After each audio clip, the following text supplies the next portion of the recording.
15 years after his beloved daughter vanished, a lonely rancher who'd long given up on faith discovers a mysterious donkey in the desert carrying something that shouldn't exist.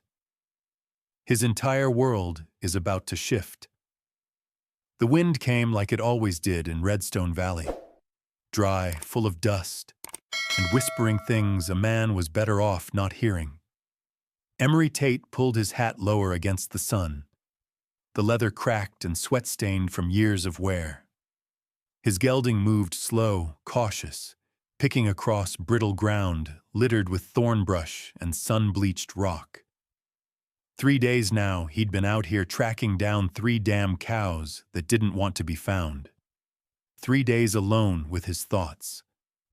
That was always the danger. His lips were parched, throat like sandpaper, but he didn't reach for his canteen.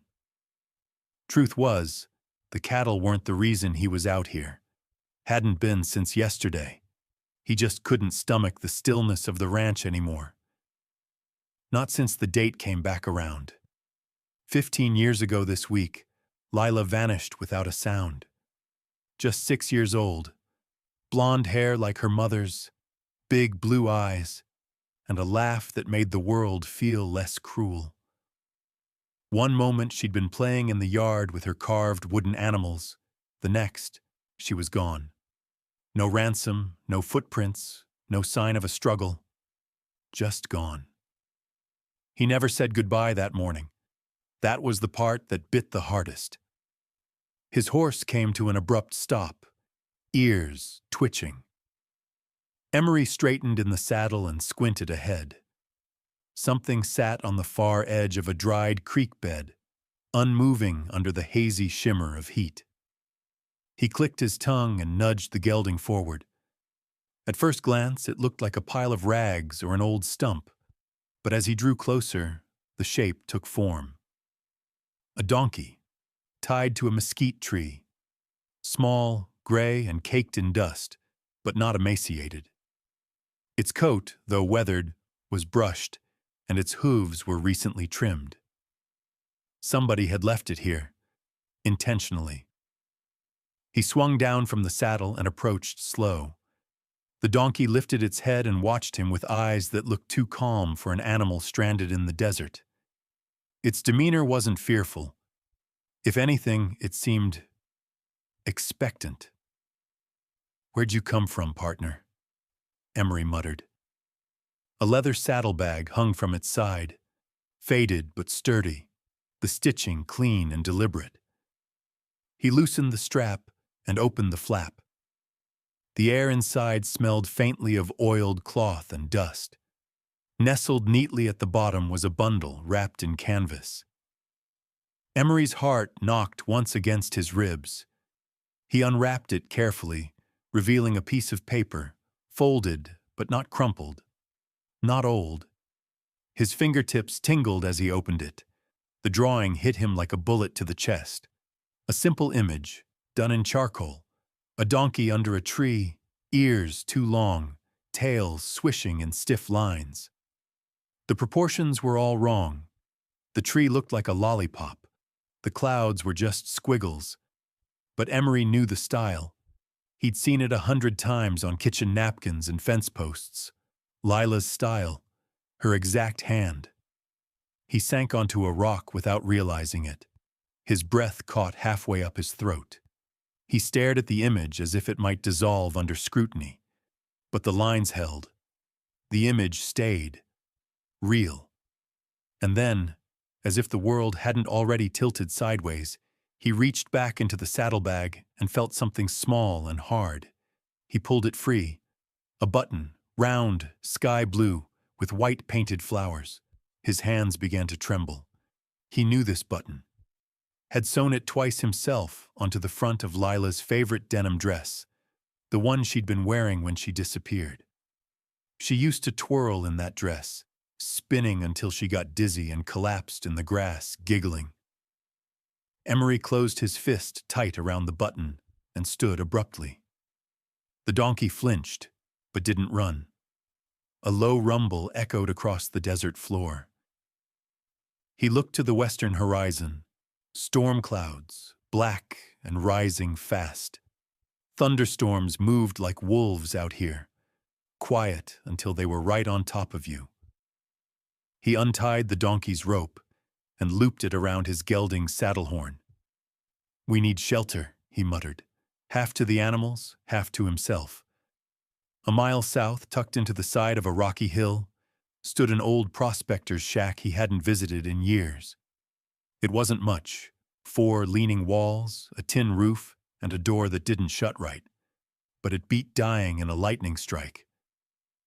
They made it just as the rains started to fall, fat drops pounding the ground like fists.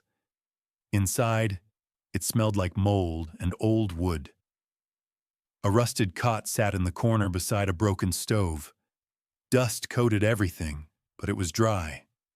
Emery unsaddled the gelding and secured Dusty, he'd decided that was the donkey's name now, in the corner beneath the single rafter beam. He sat at the makeshift table, struck a match, and lit the candle stub still stuck in its holder. The flickering light danced across the drawing again. He held it up, scanning every line. No initials, no signature. But he didn't need one. Lila had always drawn donkeys with big heads and goofy eyes. Always. And yet, the paper was clean, the drawing fresh. Someone had made this recently, not 15 years ago, not when she was 6. He looked over at Dusty. The burro stared back, steady and still. The button felt warm in his palm. It was too much. The storm outside grew louder, thunder cracking like gunshots. He rubbed a hand down his face and stood, restless. He crossed to Dusty, crouched beside him, and ran his fingers along the animal's thick coat. That's when he felt it. A small ridge beneath the fur, near the neck. He brushed the hair back slowly, revealing a faint, pale scar. It was crescent-shaped. Not from an accident. Not from birth. Carved. Lila used to mark all her wooden animals with a crescent moon. Said it was her special sign. Her way of saying, "This one's mine." She'd begged him for a whittling knife when she turned 5. He gave in, against Sarah's wishes. And she'd gone around the house carving that crescent into everything she loved. Now one lived beneath the skin of this animal. His knees buckled. He sat back against the wall, heart thudding like a hammer in a barrel. The donkey hadn't wandered here. It hadn't been abandoned. It had been sent, with purpose. Emery stared at Dusty, who blinked slowly in the candlelight. "There's no way she could have marked this donkey," he whispered, "unless she was still alive." The wind screamed outside, but inside the shack, a quiet answer hung in the air, heavy as the truth. The storm rolled on through the night, washing the desert clean while the past clawed its way back into Emery Tate's mind like it had never left. He sat slouched at the crooked table in the prospector's shack, the candle flickering low as dawn hinted on the horizon. Dusty slept, curled near the door, unbothered by the thunder, as if he knew his purpose here wasn't finished yet. Emery's fingers hovered over the drawing again, tracing the lines, slow and deliberate, trying to make sense of what he already knew deep in his gut. This drawing wasn't 15 years old. The charcoal hadn't cracked. The edges weren't yellowed. It looked like it had been done days, maybe hours, before he found it. Whoever made it had studied Lila's drawings long and hard. The sun with a smiley face in the corner, the awkward legs on the donkey, the tree that looked more like a lollipop than anything real. This wasn't just an imitation. It was someone who had known her, someone close enough to copy her exact little quirks. He held up the blue button again. That thing alone would have knocked the wind out of him, but with the drawing, the scar, and Dusty showing up in the middle of nowhere, it was too much for coincidence. His heart had been buried for years, wrapped in grief and guilt so tight that even breathing near Lila's name hurt. But now the ache felt different, like something was waking up after a long, bitter sleep. He leaned back in the chair and stared at the ceiling. The boards above looked just like the beams in the ranch house he used to share with Sarah. He remembered her pacing under them, shadows cutting across her face like bars. She'd started unraveling about a year before Lila vanished. At first, it was small things, forgetting where she put the flour, accusing the housemaid of stealing teaspoons. Then the stories started. She said Emery had a temper, that he was dangerous, that Lila flinched when he came into a room. None of it was true. But truth didn't matter when people wanted something to believe in. He tried to help her, took her to doctors in Las Cruces and Santa Fe. She refused the medicine, told folks in church circles he was trying to poison her. Before long, half the county thought he was a ticking bomb, and the other half just avoided him. When Lila disappeared, the sheriff asked his questions like they already knew the answers. No arrest, no charges. But the eyes in town said more than any trial ever could. They looked at him like a man whose daughter had run away from something. Someone. He had no words to fight that kind of judgment, especially not when Sarah doubled down, telling anyone who'd listen that she feared for Lila's life. She passed less than a year later, strung out on laudanum and rage, never once apologizing. Never once saying Lila's name in peace. A low nicker broke Emery from the memory. Dusty had risen and was staring out through a gap in the warped wooden door, ears alert. Emery stood, walked over, and pushed the door open. The rain had stopped, leaving the desert soaked and gleaming under the early morning sun. And there in the soft mud, 2 ruts carved clean into the ground. Wagon tracks. Fresh, his spine prickled. No wind had blown them in. No stray storm runoff. These had been made by someone heading northeast, directly away from the shack. Away from him. Emery didn't need a sign from the heavens to know he was being led. He saddled the gelding, lashed Dusty's rope to the saddle horn again, and they moved out. The desert was alive with sound in the wake of the rain, dripping from cactus arms, birdsong drifting over the arroyos, and that strange hush that settles when something old is shifting underfoot. They followed the tracks through a narrow canyon Emery remembered from cattle drives years back. It twisted like a serpent between red walls, its floor dry again already. The wagon wheels had cut deep grooves where the rain had softened the path. Whoever was guiding him wasn't hiding their trail. If anything, they wanted him to see it. Halfway through the canyon, Emery stopped. There, carved into the sandstone wall about 8 feet up, was a crescent moon. Not etched randomly. It was placed deliberately at eye level for anyone on horseback. The edges were fresh, the stone pale beneath the surface layer of iron-red dust. He reached out and touched it, heart hammering.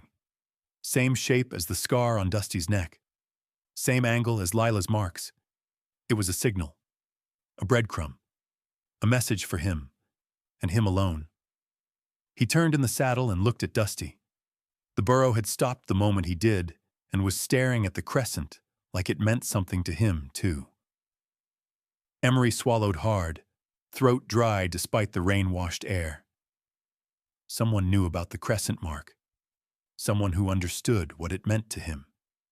To Lila. Someone who'd gone through the trouble of leaving that donkey, packing that drawing and button, carving that symbol. This wasn't random. This wasn't kind fate. He sat there a long time, the wind curling around him like smoke. Was it possible? Could someone have taken Lila not to hurt her, but to protect her? He thought of the rumors back then, The whispers about strange church groups out west, folks who believed in separating children from unfit homes and raising them pure and untouched. They never made the papers, but Emery had heard things, always sounded like fairy tales or fear-mongering. But what if it wasn't? What if someone believed Sarah's lies? What if they acted on them? His fists tightened on the reins. He wanted answers. He wanted his daughter. But more than anything, he wanted the truth. Not for the world. For her. For 15 years, he'd lived in a fog, carrying the weight of a child lost to dust and time. Now the fog was lifting, and what lay beyond it looked a hell of a lot like reckoning. Dusty let out a soft snort and stepped forward. Emery smiled faintly. "You knew I'd follow, didn't you?" He didn't expect a reply, but the burro moved like a creature on a mission. As they left the canyon and rode toward the sunlit valley ahead, a thought came to Emery clear and certain, like the sky after a storm. Dusty wasn't just found. He was sent. The road to Cedar Hollow was longer than Emery Tate remembered. Maybe it was the weight in his chest, or maybe it was the way the land seemed different now, like the very dust beneath his boots knew what was coming. He and Dusty followed the wagon ruts through the valley as the morning sun climbed higher, cutting sharp shadows across the stone. There was a quiet urgency in the way the burro moved, head up, ears twitching, as if he too felt the trail tightening around them. As they crested the final rise, Cedar Hollow came into view, just a cluster of wooden buildings nestled in the bend of a dry riverbed. A general store, a feed depot, 2 saloons, and the trading post that had served as the heartbeat of the settlement for decades. But something was wrong. Too quiet. No horses tied out front, no smoke curling from chimneys, no kids chasing dogs down the street like they used to. It was as if the whole place had been scrubbed clean of life. Emery slowed his horse and scanned the buildings. Then he saw it. A thin column of smoke rising from behind the trading post. Not from a chimney, from something open, controlled. He tied off the gelding at the hitching rail and kept Dusty close as he made his way around the side of the building. The smoke came from a rusted oil drum tucked against the back wall. Flames licked at the edges of yellowed paper curling into ash. A man stood beside it, feeding pages into the fire one by one, slow and deliberate. His hair was grayer than Emery remembered, his back more hunched, but the silhouette was familiar. "Ira?" Emery called softly. The man didn't startle, just looked up, eyes sunken and rimmed with sleeplessness. "Took you long enough," he said. Emery stepped closer. "Place looks like a ghost town." "That's because it is," Ira muttered, feeding another page into the flames. "They cleared it, told folks to close shop for a day, said it was a private matter. But this is about to get public whether they want it or not." "What the hell is going on?" Emery asked, heart thudding. Ira stared into the fire. 15 years ago, I helped do a terrible thing. Thought I was doing good. Thought I was protecting a little girl. Emery stiffened. Ira looked up, pain etched across his face. "They called themselves the Children's Refuge. Said they were a sanctuary. Said your wife came to them begging for help." Emery's breath caught. "They showed me letters," Ira continued. "Notes she wrote. Said you were drinking. Violent. That Lila was scared of you. I didn't want to believe it. But, hell, Emery, your own wife's handwriting, your name in black ink over and over. I figured maybe you'd snapped. Maybe you didn't even know it." Emery clenched his fists. "You believed her?" "I believed the fear," Ira said softly. "Not just Sarah's, the church folks, the neighbors, Everyone had a story about you being short-tempered, distant. I thought, if there was a chance she was in danger, wasn't it better to get her out? Emery stepped closer. So they took her. Ira nodded, slow. Said it was temporary, just until things were stable. Said she'd get placed with a kind woman out west, raised proper. But weeks turned to months, and then years. When I asked about her, they went quiet. Said she was safe. Said it was better if the past stayed buried. You knew she was alive. I didn't, not for sure, not until a few weeks ago. Ira reached into his vest and pulled out a folded piece of paper. She wrote this. Said she was remembering things. Said she wanted to find you. That's when I knew I had to do something. Emery took the paper with shaking hands. It wasn't much. Just a few lines, written in a neat, unfamiliar hand. I remember the donkey. I remember the tree. And I remember his voice. If you know where he is, please let him know I'm coming. L. His eyes burned, but he didn't let the tears fall. She's coming back? Ira nodded. Today, but she's not alone. Margaret Blight's with her, the one who took charge after the original founders passed. She raised Lila, shaped her into what she thought was safe. And she still thinks I'm dangerous? They all do. Ira looked toward the hills. They believe they rescued her from a violent man. They won't risk losing her to you, not without a fight. Emery felt the old rage rise, hot and sharp. They brainwashed her. They loved her in their own twisted way, Ira said. But yeah, they fed her the same lies your wife told the world. Probably dressed them up with scripture and soft words. Margaret's smart, charismatic. She doesn't run a cult with chants and robes. She runs it with fear. Righteous fear. Emery looked down at Dusty, who stood still, ears twitching. They're bringing her here? He asked. They're expecting you, Ira said grimly, and they won't come empty-handed. I saw at least 6 riders with them, armed. Emery turned away, fists clenched. What do they think's going to happen? That I'm going to take her by force? They don't know you, Ira said. They only know the version they were fed. Emery stared out across the dry horizon. Then I guess it's time they heard another side of the story. Ira tossed one last paper into the fire, watching it turn to ash. You need to be careful, Emery. They don't lose easily. And Margaret, she doesn't let go of what she thinks belongs to her. He took a deep breath, shoulders heavy with old sin. She's coming here today, but not alone, and they'll kill to keep her. The sun beat down on Cedar Hollow like it was trying to boil the truth out of the ground.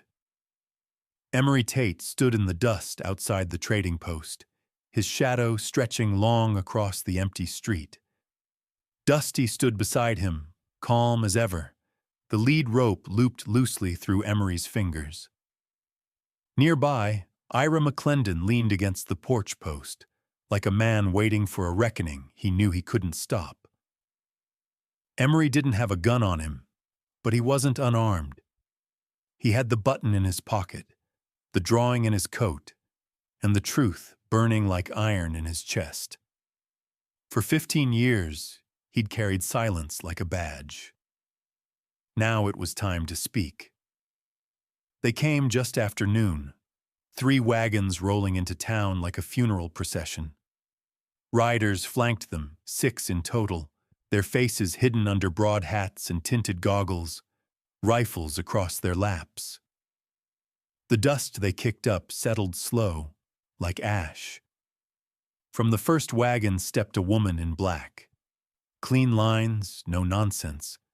Her silver-gray hair was pulled tight at the nape of her neck, her jaw sharp as a carved stone.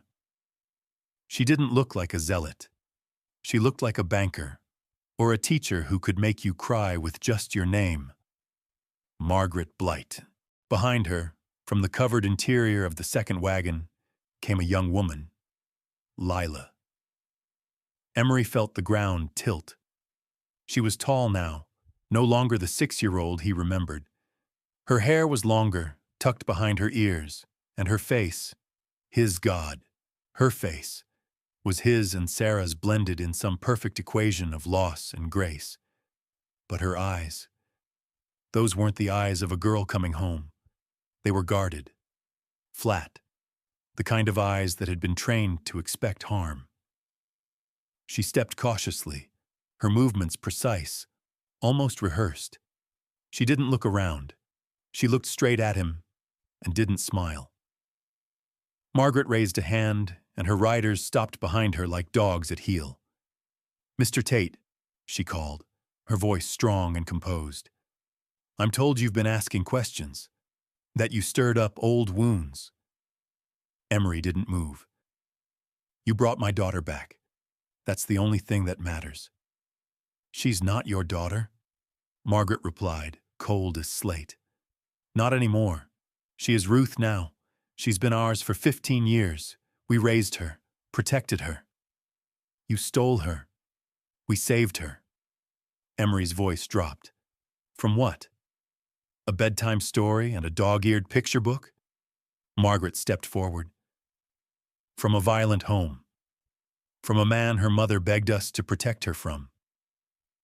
Emery looked at Lila, Ruth as they called her, and tried to see past the walls in her face.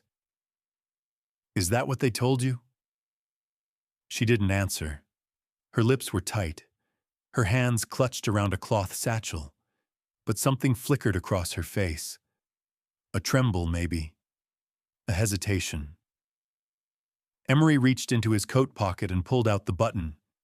He held it in his open palm like an offering. "This came from your favorite dress," he said quietly. "The one with the flowers and the white lace trim. You wore it the day you disappeared." Lila's gaze darted to the button, then back up to his eyes. Her breath caught, but she said nothing. Margaret moved quickly, stepping between them. "This is emotional manipulation. He's trying to confuse you. Ruth, remember your training. Stay grounded. He's dangerous." But Emery wasn't done. He turned and knelt beside Dusty, running his hand along the burro's neck. "Look," he said. "Right here." He parted the fur to reveal the pale scar, crescent-shaped and unmistakable. "You carved that," he said. "You marked all your toy animals like this. You said it meant they were yours, that they'd always find their way home." Lila took a step forward. Margaret reached for her, but Lila pulled free, walking slowly until she stood just a few feet from Dusty. She raised a trembling hand and touched the scar. "I remember this," she whispered. "I called it the magic moon." Margaret's face went rigid. "Ruth, stop." But Lila was staring at Dusty now, her eyes welling with tears. "He was mine. I carved that when I was little. I remember the knife. Papa let me use it even though Mama said I was too young." Emery's heart cracked clean down the middle. "I remember the donkey," Lila said, her voice growing stronger. "And I remember you. You weren't angry. You were kind. You made me laugh when Mama cried too much. You used to carry me on your shoulders so I could see the orchard from the fence." Margaret lunged forward, grabbing Lila's arm. "He's twisted your memories. You don't remember the truth." Lila yanked her arm free. "No, you twisted them. You told me he was a monster. You told me lies." One of the riders stepped down, hand twitching near his rifle. Emery felt the air go still. Ira stiffened behind him. Margaret raised her hand to stop the man, but it was too late. The tension snapped like a wire. Rifles were raised. Dust swirled. Voices barked warnings. But in the middle of the standoff, Lila stepped between them all, arms spread. "No!" she shouted. "There will be no guns today." Everyone froze. She turned to Margaret. "You taught me to speak the truth, didn't you? To never run from what's right?" Margaret didn't answer. Lila turned back to Emery. She took one slow, uncertain step toward him, then another. Her eyes searched his face like she was still trying to decide if it was real. "Can we go home now?" she asked, her voice breaking. Emery nodded. "We never stopped being home." Dusty let out a soft nicker, almost like approval, and stepped up beside them. Margaret's shoulders slumped. Her men looked to her, waiting, but she said nothing. Whatever power she held over Lila had just shattered in the weight of a memory no scripture could rewrite. Without a word, she turned and walked back to the wagon. Her riders followed. Emery and Lila stood in the silence that remained, with Dusty between them and a world that finally had turned their way. The road back to the ranch was long, but not in the way it had been before. Emery Tate rode in silence, the reins loose in his hands, the desert wind warm on his face. Beside him, Lila sat straight-backed on his old buckskin mare, her eyes watching every curve of the hills, like she was seeing them for the first time. And in many ways, she was. Dusty walked patiently between them, the rope now unnecessary. He followed because he wanted to. It wasn't until they reached the ridge above the house that Lila finally spoke. "I remember this," she said softly. "I used to think the chimney looked like it was smiling." Emery turned to look at her. Her voice was no longer tense or clipped like it had been when she first stepped off that wagon. It had softened, ripened with memory. He didn't say anything. He didn't want to break whatever spell she was following through the land. They dismounted near the barn. Dusty wandered off toward the shade of the broken corral fence, the same one Emery had always meant to fix, but never quite found the heart to. He'd built it himself back when Sarah was still laughing and Lila still danced in the yard. It felt like a different life. Maybe it was. Inside the house, the air smelled like dust and old wood.